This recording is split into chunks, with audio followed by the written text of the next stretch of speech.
Welcome to Open Conversations with Sakina Datoo. My guest today is Dr. Ranjeet Brar.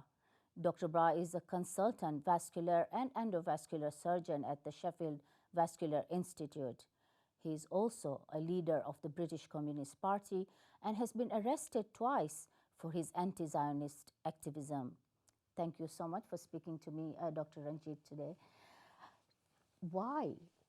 You are a consultant, you're a politician. The two, we don't associate them often.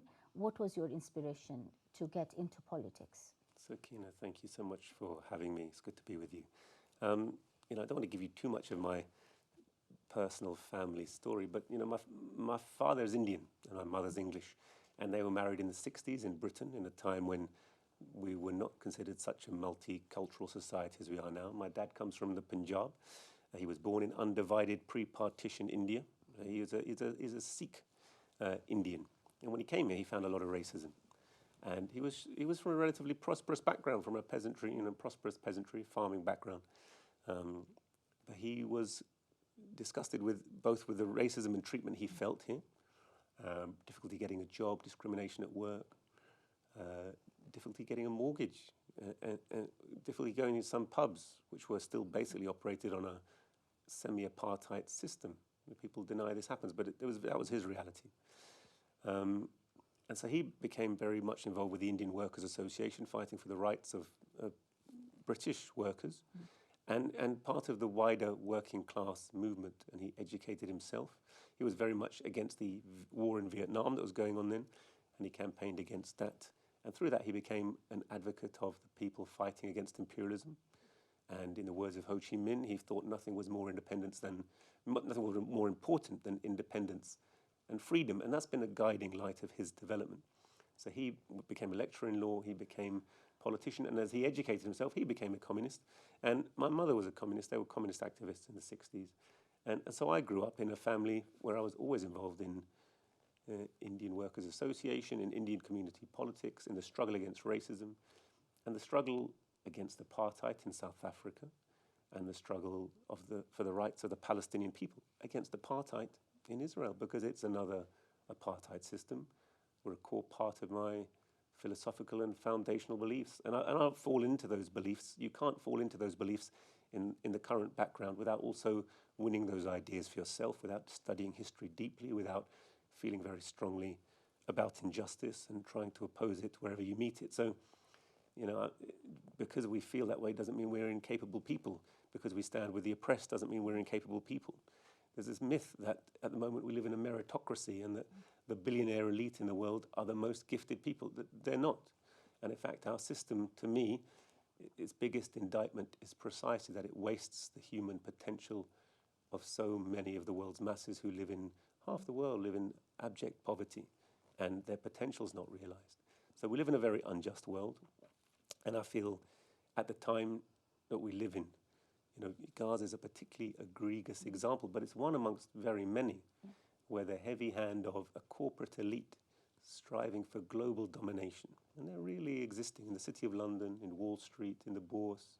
So the finance capitalists have such vast wealth, and based upon actually their past colonial empires, upon the slave trade, upon the looting of Middle East resources, but also Asia, Africa, Latin America, and upon the wage slavery of the working people of Europe and the First World. This is the system we're struggling against. And actually, its oppression is now very intense. It affects every one of us. And so I'm involved in all those struggles. But Palestine has been something that has been close to my heart. Really, it's for as long as I can say I was conscious and thinking. Now, we'll come to anti-Zionism because that's when you've got arrested twice, I believe. But just before that, I mean, there's a lot of questions being asked people like us who are not white or have background coming from elsewhere. If you don't like the whole system, if you don't like, what this country stands for, why do you live here? What would be your response? Yeah, I mean, I don't know if you're familiar with Paul Robeson. Paul Robeson was a black African-American son of a slave who lived and was a great friend of the Soviet Union, lived in the interwar period, found it so racist in America that he went to Europe. He actually made common cause through the Spanish Civil War with the communist movement, and probably he did become a communist, he was asked by the McCarthyite witch hunt trials in the United States, if you don't like this country, why don't you go? And his answer was beautiful. He said, I was born here. My father was a slave here. We built this country, and I've got a right to a piece of it.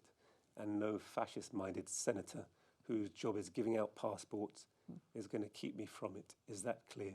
And I'm not Paul Robeson, but you know, the people who are non-white, let's put it that way, who live in Britain are not here by accident.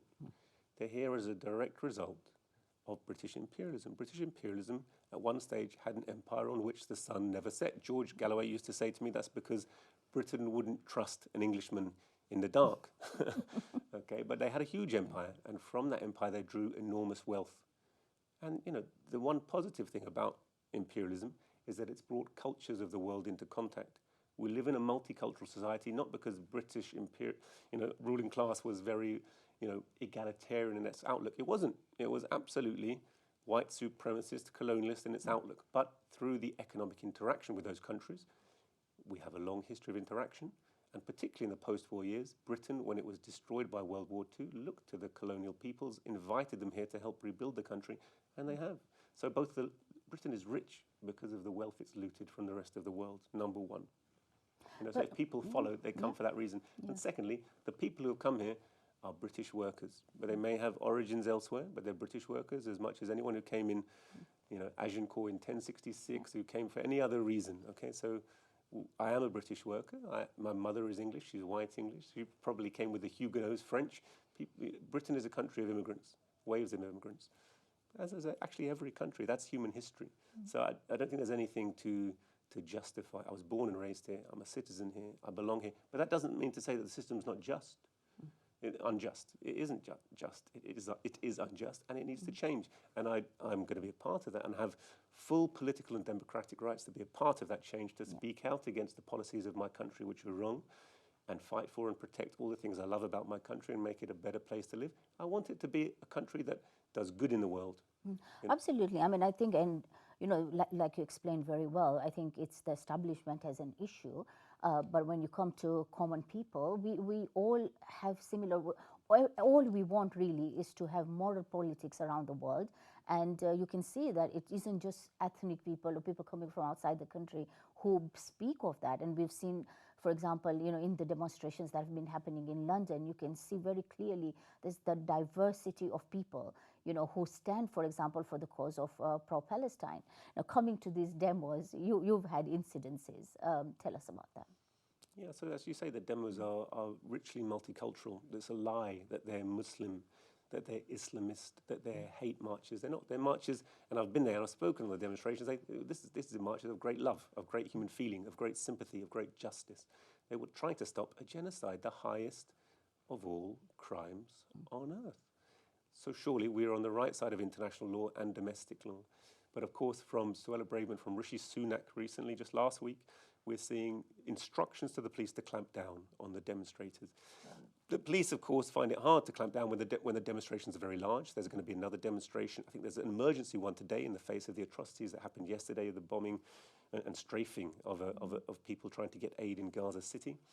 So there will be more demonstrations, and I hope they're large, because they can't be just brutalized by the police. But the police are there in large numbers, and they're seeking to criminalize them. And they're using spotters from Zionist organizations. In my case, it was a little innocuous sounding Twitter account called Harry's Place, at Hurry Up Harry.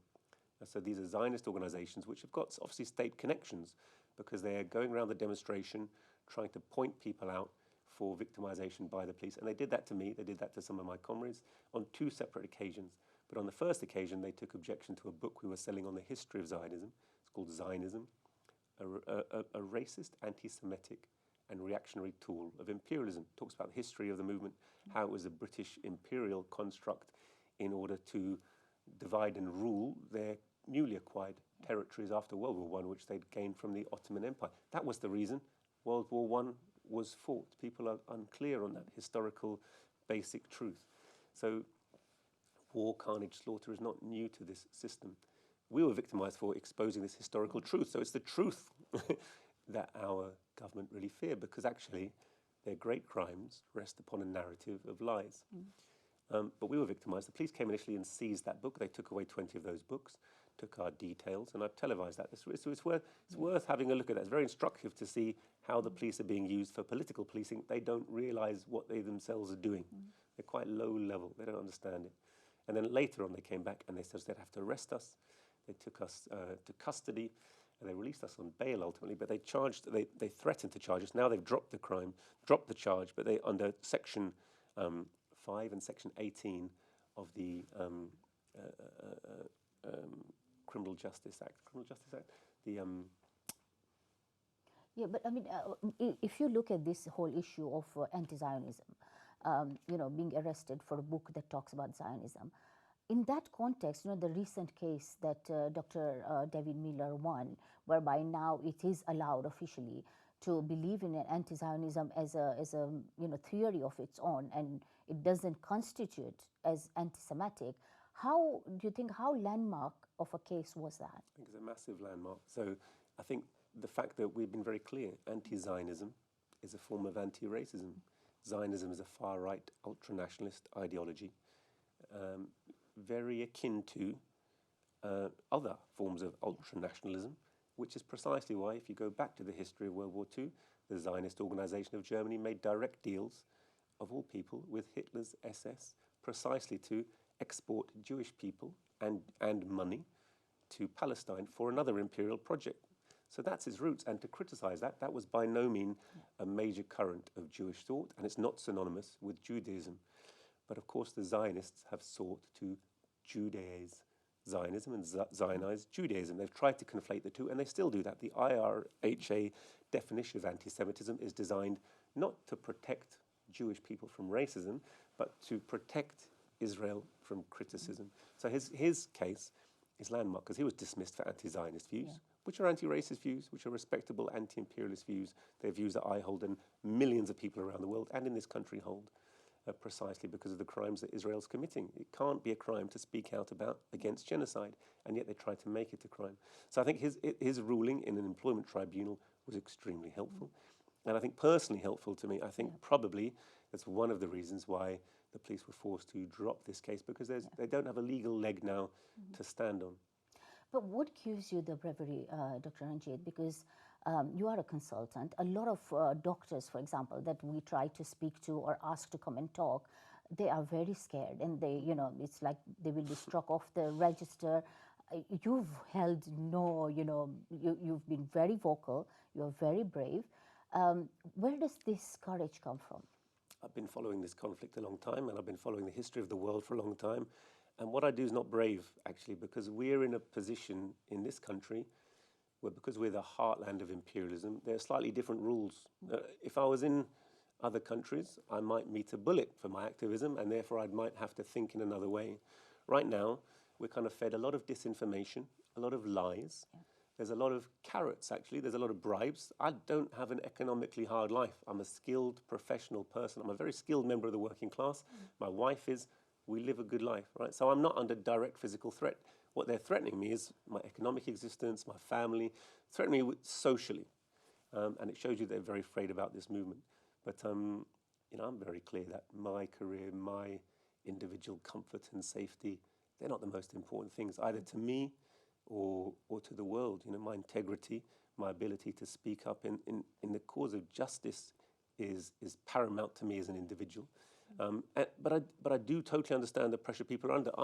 In a way, I'm old to it, so because I've studied the history of the world and the systematic injustice, oppression, massacres, war.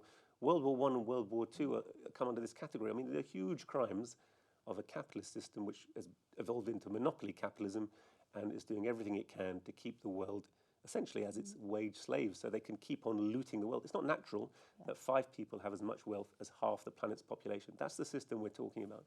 So I've been opposed to that system for a long time, and when you speak up against it, there are consequences. And I met that perhaps first in terms of arrest, actually back in 2008.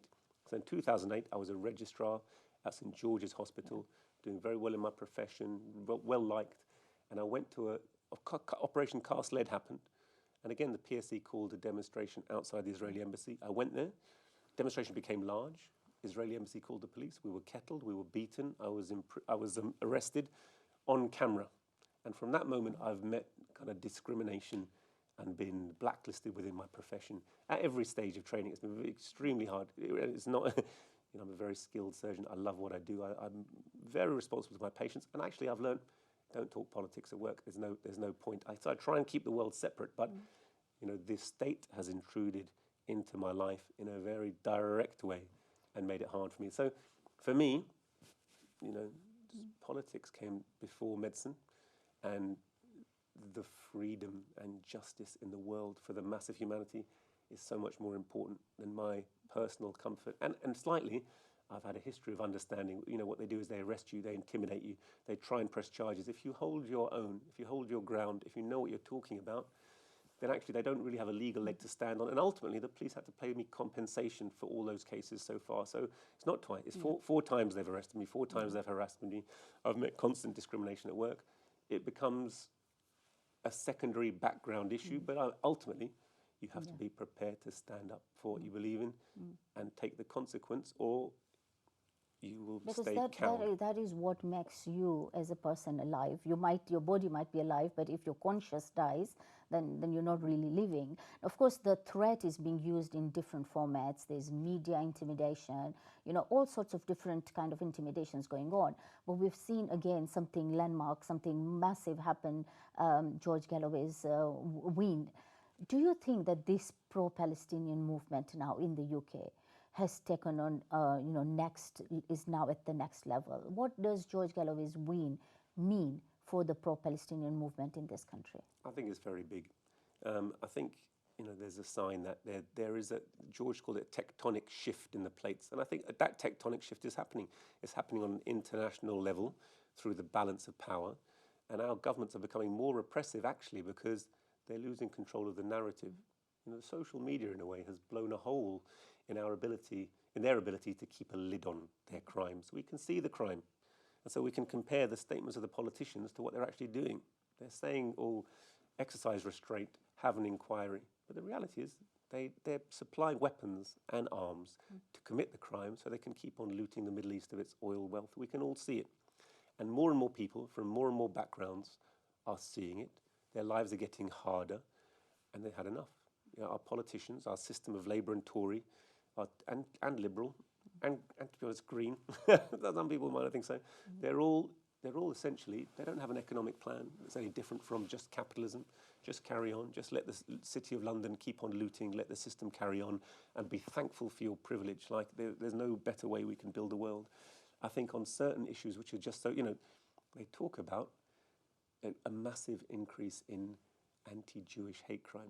It's a total lie. They call every pro-Palestinian action an anti-Jewish hate crime, and they ignore that really insultingly, the elephant in the room, that what they live on is real racism, anti-black racism, anti-Caribbean racism, anti-Asian racism, Islamophobia. These are the racisms that I've lived with and I know about my whole life. You all know about your whole life. Everyone knows these are real, and they use them to divide the working class. Now, the working class, they take it sometimes and don't take it other times. But every election, the politicians push that message, and all the time our papers push that message. Suella Braverman and Rishi Sunak, the fact that they're Indian doesn't stop them from having absolutely overtly racist propaganda. And they do it not because they're coconuts, not because they're black on the outside and white on the inside. They do it because they're servants of a very wealthy elite. And therefore they push a message of division for workers so they can keep on the exploitation. So I think the fact that politically we're able to, actually, if you look at Liberal, Labour and Tory, they got no votes virtually in Rochdale, no votes. That's massive. And an independent came after George with 7,000 votes. So the fact that if we go all over the country and have lots of people who stand independently, people say, this old thing they've used against us, if you vote for an independent, Labour won't get in, Tory will get in. To be honest, doesn't make any difference. People's recognition that Labour and Tory are two cheeks of the same arse, two sides of the same coin, has gone to another level. That's a massive step forward. Beyond that, there's still a lot to do. There's a lot of education. People don't have a positive program. We've seen with the revolution in Egypt, if you don't have a positive program for change, all of the criticism of the old system, the old faces come back in and will stay there. So we need a strong movement that educates itself, with a positive program of change. But I think it's a massive landmark. But we are changing. We are on the cusp of something big, Dr. Ranjeet. Absolute pleasure talking to you. Thank you so much. Thanks so much for having me. And thank you all for watching. If you can, please do subscribe to my channel, where I hope to bring you enlightening interviews. Goodbye.